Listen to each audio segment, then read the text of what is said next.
کہ جب حضور مسجد نبوی سے باہر نکلتے ہیں تو آگے حضرت عمر و ابو بکر رضی اللہ تعالی عنہما کھڑے ہیں، چہرے کے اوپر عجیب اداسی ہے۔ کہا عمر، ابو بکر اس وقت کیوں کھڑے ہو؟ عرض کی حضور بھوک نے گھر میں ٹکنے نہیں دیا، ہم نے چاہا حضور کا چہرہ دیکھ لیں تو کچھ پیاس بجھ جائے، کچھ بھوک مٹ جائے۔ حضور نے فرمایا میرا حال بھی یہی ہے، جس چیز نے تجھے گھروں سے نکالا ہے وہی چیز مجھے گھر سے نکال لائی ہے۔ چلتے ہوئے حضرت ابو ایوب انصاری کے گھر کے قریب سے گزرے،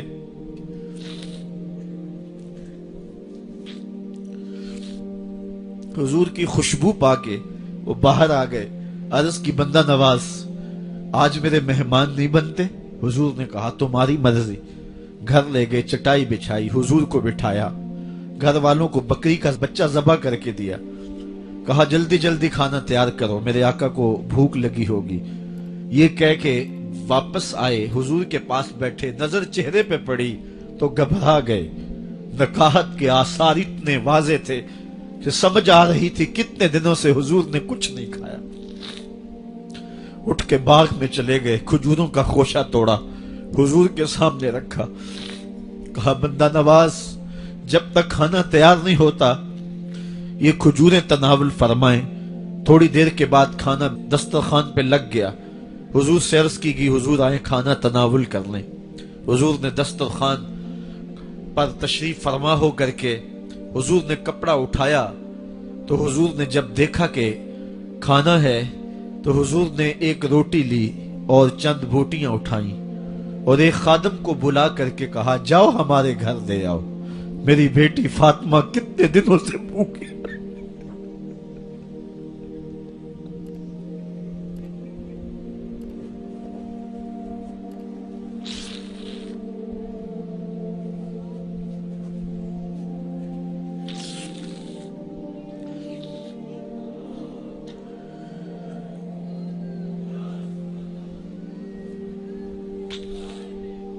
کہا جاؤ ہمارے گھر دے آؤ، میری فاطمہ کتنے دنوں سے بھوکی بیٹھی ہوئی ہے۔ مال کے کونین ہیں گو پاس کچھ رکھتے نہیں، دو جہاں کی نعمتیں ہیں ان کے خالی ہاتھ میں۔ آپ کو پتا ہوگا کہ جب میرے رسول کا انتقال ہوا ہے، حضور کا وصال ہوا ہے، تو حضور کی ایک زرہ ایک یہودی کے گھر میں گروی رکھی ہوئی تھی، حضور نے زرہ رکھ کر کے اس سے قرض لیا ہوا تھا۔ یہ اسلام کی غربت کی کہانی ہے، اور پھر اللہ نے اسلام کو امارت کے رنگ بھی دیے۔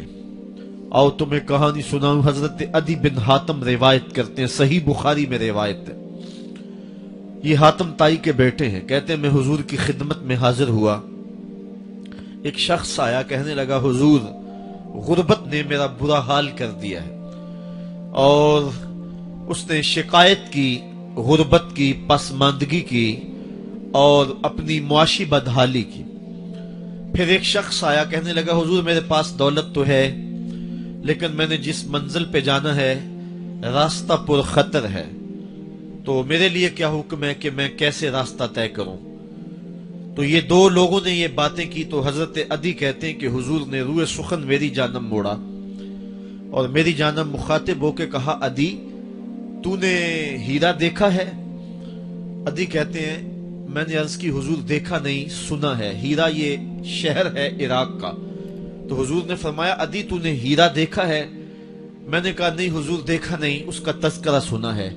فرمایا عدی اگر اللہ تجھے زندگی کی مہلت دے تو ہیرا سے ایک خاتون چلے گی، تو اپنی آنکھوں سے دیکھے گا اور مکے تک پہنچے گی اور اللہ کے گھر کعبہ کا طواف کرے گی، اور اس کو ہیرا سے لے کر کے مکے تک اللہ کے علاوہ کسی کا ڈر نہیں ہوگا۔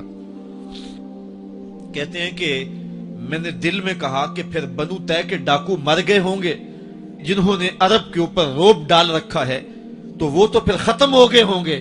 کہتے ہیں میں بھی سوچ ہی رہا تھا کہ حضور نے مزید میری حیرت میں اضافہ کرتے ہوئے کہا عدی اگر تجھے اللہ نے زندگی کی مہلت دی تو تو دیکھے گا کہ کسرا کے خزانے تیری جھولی میں ہوں گے۔ تو اس دور کی سپر طاقت تھی۔ میں نے کہا حضور کسرا بن ہرمز؟ हुजूर ने फरमाया हाँ किसरा बिन हुरमज। कहते हैं कि हुजूर ने फिर फरमाया दी अगर तू जिंदगी पाई तो तू वो दिन भी देखेगा कि एक शख्स ज़कात की रकम लेकर के, ज़कात की चांदी लेकर के, ज़कात का सोना लेकर के निकलेगा और उसको कोई ज़कात का मुस्तहिक ही नहीं मिलेगा। हजरत अदी बिन हातिम कहते हैं कि फिर मैंने वो मंजर अपनी आंखों से देखा कि हीरा से एक खातून चली और मक्के तक पहुंची और अमन ऐसा था कि उसको अल्लाह के अलावा किसी का डर नहीं था। फिर वो लम्हे भी मैंने देखे कि किसरा बिन हुरमज के खजाने मस्जिद नबवी के बाहर पड़े हुए हैं। तो कहते हैं तीसरी चीज मैं देख ना सका और मैंने लोगों को कहा कि ये मैं तो नहीं देख सका, मेरी शायद जिंदगी वफा न करे, और अगर तुम्हारी जिंदगी वफा करे तो तुम देखना मेरे आका ने जो फरमाया तो दो बातें तो पूरी हो गई हैं और तीसरी बात तुम देख लोगे। हजरत यहया बिन सईद फरमाते हैं कि हजरत उमर बिन अब्दुल अजीज का जमाना था और उन्होंने मुझे अफ्रीका की जानब ज़कात वसूल करने के लिए भेजा। मैं वहां से ज़कात वसूल की और फिर मैं ज़कात लेने वाले मुस्तहकीन को ढूंढने लगा। तो कहते मुझे कोई मुस्तहिक ना मिला। फिर मैं गुलाम पकड़ता और उसके पैसे दे के उसको आजाद करवाता चला जाता।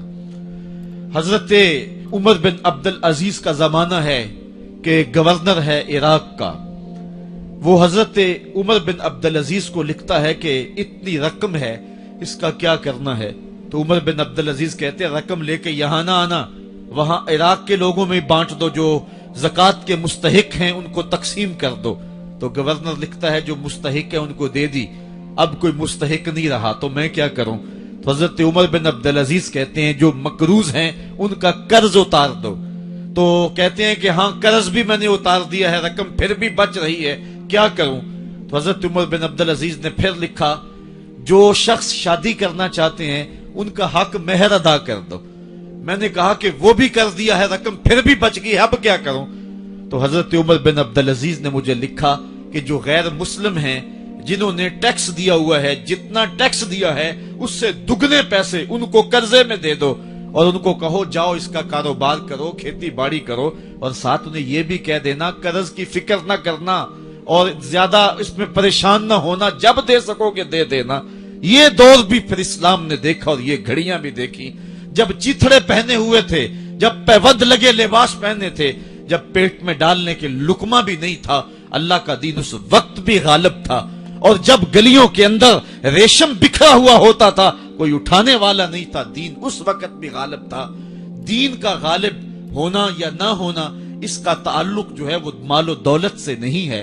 इकबाल कहता है कि जवाल बंदाए मोमिन का बेजरी से नहीं, मोमिन का जवाल बेजरी से नहीं है बल्कि इसका सबब कोई और है। वो सबब ढूंढना है कि हम दुनिया में रुस्वा होके क्यों रह गए, हम जमाने के सामने तमाशा क्यों बन के रह गए। आज नबी की उम्मत पूरी कायनात में रुस्वा होके क्यों रह गई। आज हमारा तमाशा देखा जा रहा है, आज भूखे कुत्तों को हमारी बेटियों और बहनों के ऊपर छोड़ा जा रहा है और उसका तमाशा देखा जा रहा है। क्या हमने ये दिन भी देखने थे। हमने सुराग लगाना है। दौलत की किल्लत और कसरत ये सानवी चीजें हैं। हमने तारीख में देखा है हम कभी माली तौर पे कमजोर थे, रुस्वा नहीं हुए हैं। माल ज्यादा हो गया, रुस्वा नहीं हुए हैं। रसवाई के सबब कोई और हैं। आइए तुम्हें कहा